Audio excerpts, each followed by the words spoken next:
नाज़रीन, सिंध जे समूरनि दरगाहुनि में नज़राने तौर जमा थींदड़ चंदे जी जांच कराई वेंदी। निगरां वॾे वज़ीर उमर सुमरो जो चवणु आहे। अवां खे ॿुधायूं पिया कलंदर लाल शहबाज़ जे मैनेजर खे मुअतल कयो वियो आहे। उन जी पघार बि रोकी वई आहे। उमर सुमरो जो चवणु आहे।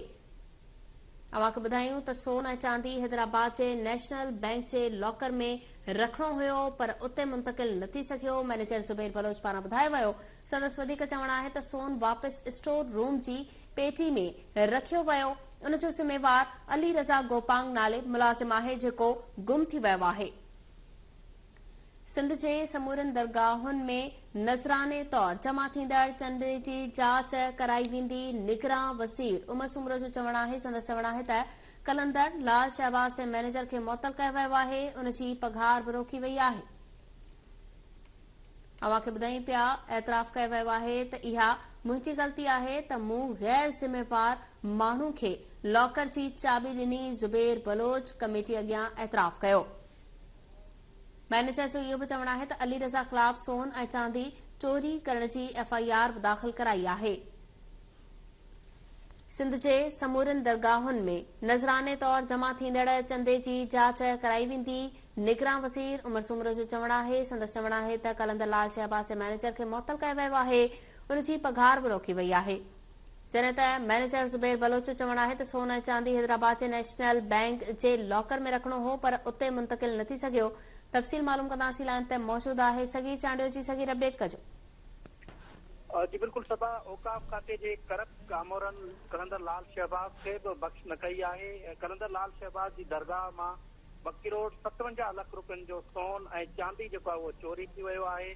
2004 खां 2023 ताईं जमा थींदड़ जेको सोन ऐं चांदी आहे उन जी इंस्पेक्शन दौरान इहो मामलो ज़ाहिर थियो आहे। इन मामले जी जांच शुरू थी त उनमें इहा तस्दीक थी आहे त कलंदर लाल शहबाज जी दरगाह मां 2 करोड़ 57 लख जो सोन ऐं चांदी जेको आहे उहो चोरी थी वियो आहे।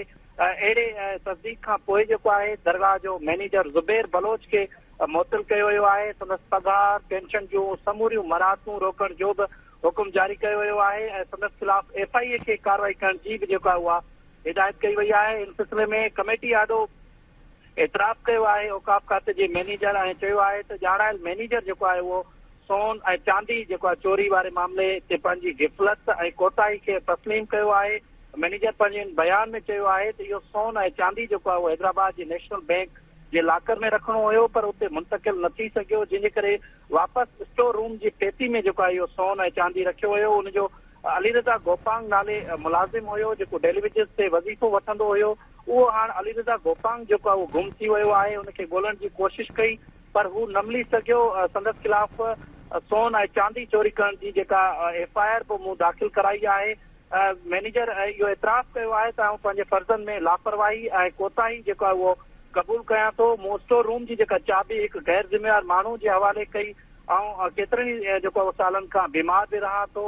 जेका हिकु गैर ऐं लापरवाह माण्हू खे जेको आहे उहा चाबी ॾिनी जेका कतन मूंखे या न ॾियणी हुई। हाणे इन मामले जो इहो स्कैंडल ज़ाहिर थियो आहे। तक़रीबन 3 करोड़ जो जेको आहे उहो सोन चोरी थी वियो आहे। इन सिलसिले में निगरान वज़ीर उमर सुमरो सां मुंहिंजी ॻाल्हि ॿोल थी आहे। हुनजो चवणु आहे त समूरनि दरगाहनि जी नज़राने तौर जेका जमा थिए थी रक़म उन मामले जी जेका जांच थींदी। कलंदर लाल शहबाज जे मैनेजर खे जेको आहे मुअतल कयो वियो आहे। हुनजी पघार बि जेका उहा रोकी वई आहे। ॿियनि जिते जिते दरगाहनि में नज़राने वारियूं पैसा जेके आहिनि उहे जमा थियनि था या सोन या चांदी, इन समूरनि दरगाहनि में जमा थींदड़ नज़राने वारे रक़म ऐं शयुनि जी सही नमूने सां जांच बि कराई वेंदी। जी सगीर चांडियो, तफ़सील ॿुधाइण लाइ महिरबानी।